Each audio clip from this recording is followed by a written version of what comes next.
Hey folks, this is Riker with a gaming news wrap-up video where we discuss the happenings of the week. This week's topics include why Lost Ark players are upset, Elden Ring releasing to high critic praise but mixed user reviews, an update on Diablo Immortal, and more. As always, discussion timestamps can be found in the description below. But right before you skip ahead, just a quick reminder to ring that sub notification bell to be alerted to new Saturday episodes and stay up to date with gaming news highlights. Now, before we go on, just a quick word from this video's sponsor, Squarespace. I built my website, Riker.com, using Squarespace, and I was able to do everything myself quickly and easily and with zero education in the field, all thanks to how easy Squarespace is to work with. Watch how easily I update my Diablo 3 page to embed my latest Season 25 YouTube videos. Everything was set up with some templates that I was able to easily customize to my needs without any knowledge of coding required. You can even connect your social media profiles to automatically push website content to your socials, and even set up members-only areas with exclusive content. Basically, if you want to build a website, I recommend Squarespace. And Squarespace is currently offering my viewers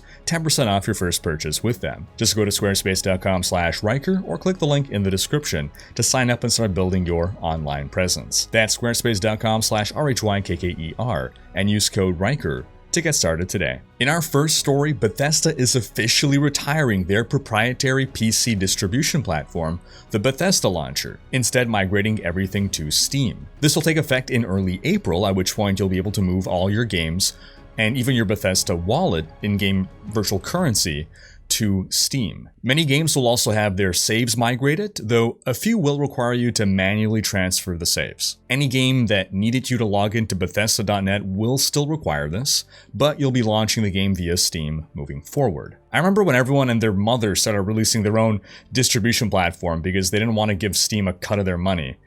But as a gamer, having your gaming library split up between all these different launchers is certainly less convenient. You know, we used to have CDs and DVDs and game boxes as physical reminders of our collection of games. You know, what's my game library? Well, there it is on my shelf. I can look and see everything that I have and easily pick out a game to play. But as we move to digital games and as our libraries started to spiral out of control with games going on sale more readily, or what free game did I get via whatever platform, you start to lose track of all the games that you have and on what platform. So that consolidation towards Steam feels like a win. In other news, Elden Ring released this week, and it seems like it's already gunning for Game of the Year. As of the time of this recording, Elden Ring holds an average score of 96% on review aggregate website OpenCritic, which is higher than any game in 2022 so far, and tied for second place for highest reviewed of all time, being beaten only by Super Mario Odyssey with a 97. Now, in this case, this is just by the OpenCritic records, which only goes as far back as 2013, but still, that's practically a decade. It should be noted that these are the pre-release reviews from journalism outlets. Early Steam reviews, as in within the first few hours, were mixed, with complaints that the game is poorly optimized for PC and that it feels like a console port. Now, while not a review from my part, I will say that the moment I loaded up the game on PC with my mouse and keyboard, I was getting controller prompts and a controller interface. I did not have a controller plugged in. That aside though, the game itself is getting glowing praise, with many critics agreeing that it is the best Souls-like game yet, and paradoxically, many agree that it is at once the most accessible Souls game, but also the most challenging. Many comparisons are made to Breath of the Wild with regards to the open world design, which is ironic because, at least visually, the two games are completely on different ends of the spectrum. Now, for anyone who wants to know more about the game, the launch trailer and overview trailers released this week, and I know a lot of fans of Souls games want to avoid any kind of spoiler imagery whatsoever, so in that case, pause the video, find the timestamp to the next section, skip ahead, because for the rest of you, we got links in the description to those videos. We're going to have some footage of it play over here as we talk a bit about Elden Ring, which is self-described as an action RPG, but not the Diablo kind of action RPG. It's a mixture of an action game and an RPG, and it's set in a dark fantasy universe with absolutely outstanding visuals. And I don't mean the quality of the graphics, but rather the art direction, the sheer inventiveness and creativity of the designs of some of the enemies and NPCs you run into. truly unique, anything but generic fantasy. Some of these designs are almost indescribable, feeling similar to those bizarre written descriptions of creatures from various real-world mythos that don't seem to make any sense in modern context. Or as though a 5-year-old were told to invent a monster and he just keeps rattling off complete nonsense like, and then he has 4 arms and he has a hand coming out of his face and his eyes are fingers and his face has another face next to it, but it's not a real face. And then artists actually take that nonsense and turn it into something that looks spectacular. Now, contrary to past Souls games, Elden Ring has an open world for you to explore. With dungeons you can enter, there's of course item crafting, you can fully customize your appearance, armor, and abilities. You can adopt different play styles. You can, for instance, summon spirits to fight alongside you. You can stealth to avoid conflict, and there's even a degree of co-op multiplayer. Now, for those of you who have started playing the game, sound off in the comments with your impressions so far. In Lost Ark news, players in the EU Central region continue to suffer horrendous queue times that can easily reach hours long, and there seems to be no end in sight.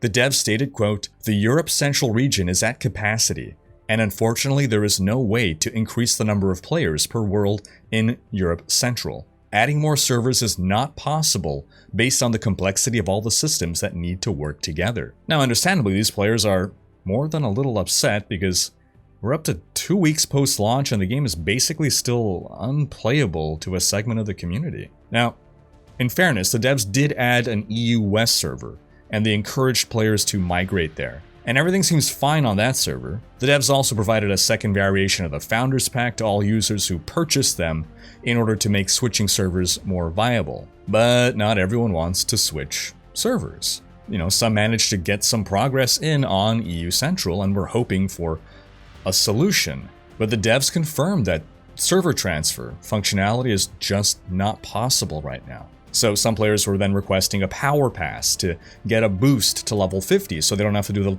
leveling process again. But that's apparently also not possible because a power pass can only work if you already have a level 50 character on a given server. So as of right now, the devs are basically saying your options are to either change to EU West and start a new character, or wait for enough people to give up on the game that the queues die down.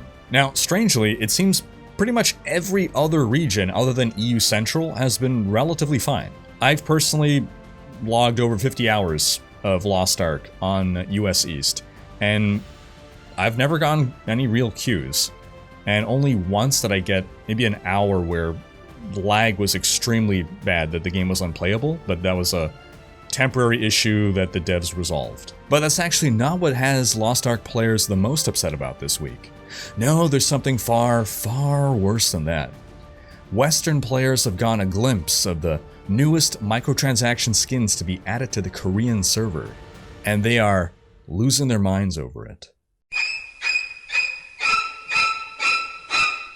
How dare the devs introduce such immersion-breaking cosmetics in my super serious dark fantasy game about Victoria's Secret models running around in their underwear? How dare Korean developers make Korean aesthetic outfits that appeal to Koreans? I mean, seriously, would I ever use these skins? Hell no. But they wouldn't keep making these immersion-breaking skins if they weren't popular, so, you know, if you don't like it, don't buy it. And also, there's no guarantee that they'll ever release these skins in the Western client anyway. On to Diablo news, starting with Diablo 2. Blizzard has teamed up with IM8bit to produce a special edition for Diablo 2's iconic soundtrack via a vinyl box set. The limited edition run will cost $200, and only 1,500 of these are being made. The 3 vinyl collection will include the 33 songs by Matt Ullman from D2's soundtrack, plus 6 bonus tracks that is said to include 4 never-released outtakes. I do wonder if these are actually outtakes that we've never heard, or if they're the outtakes that the community has known about for years, but I guess were just never officially released, just data mined. We have heard them, we have gotten our hands on them, but I guess maybe Blizzard never technically released them. Because if they are not the ones we've already heard, I definitely want to hear these new songs. Now, in addition to the 3 vinyls, the set includes a custom 45 RPM record adapter, a cork and rubber slip mat, a Horodric staff pin, and a nice little scroll. If I had a record player, I'd be interested in this. Diablo 2's music is... It's so iconic that the way Diablo 3 was announced was by the strumming of a guitar chord that everyone instantly recognized as the Tristram theme. In Diablo Immortal news, after a period of quiet following the ending of closed beta, we got a dev update in which the team shared some of its reflections from the beta. In the message, game director Wyatt Cheng confirmed that they're, quote, still planning for release in 2022. Though I do wonder if we should read into the lack of specificity that it'll still be in the first half of 2022. And he closed the blog post by stating that they'll have much more to share in the coming months. Again, months suggesting that we are not close to a release date yet. Now, the last official word on a release date for Immortal was first half of 2022, which would mean by the end of June 2022.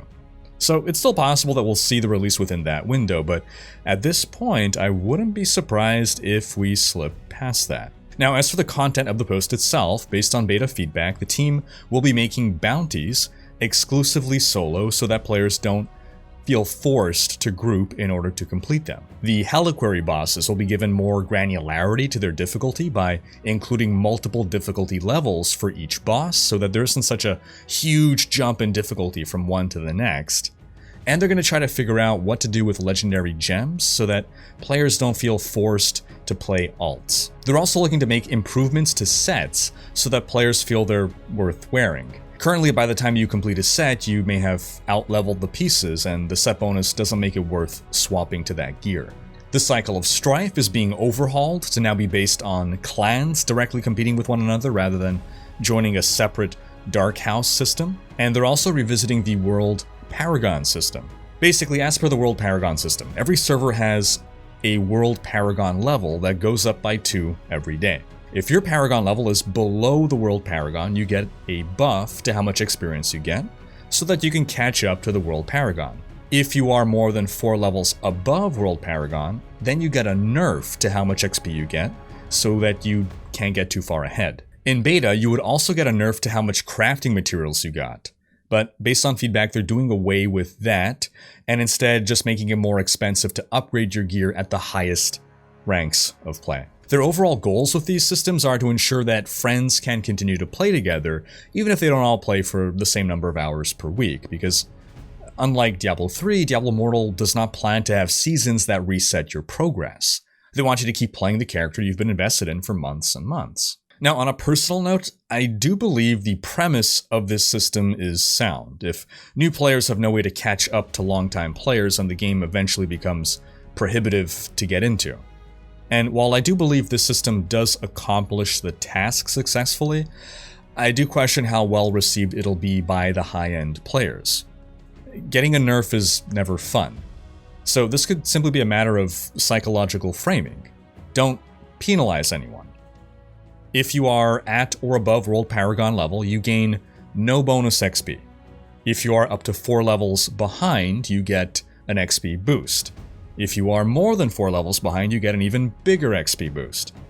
It's the same thing, but now it's framed differently. It's framed only as buffs, not as buffs and nerfs. Because if people feel they're being penalized for investing too much time into a game, that feels like a pretty effective way of getting players to stop investing their time into a game. Just my opinion. And that's going to wrap up this week's video. But do be sure to have checked out last week's video in which we discussed how players are unhappy about Path of Exile's new Battle Pass. Thanks for watching. Special thanks to my Twitch, Patreon, and YouTube supporters for making these videos possible. If you like what you see on this channel and want to support the creation of more content, you can consider pledging on YouTube or Patreon and unlocking behind-the-scenes content, monthly virtual hangouts, and more. If you enjoyed this video, please share it. Check out these other videos, and subscribe to join Riker's Raiders for more gaming content.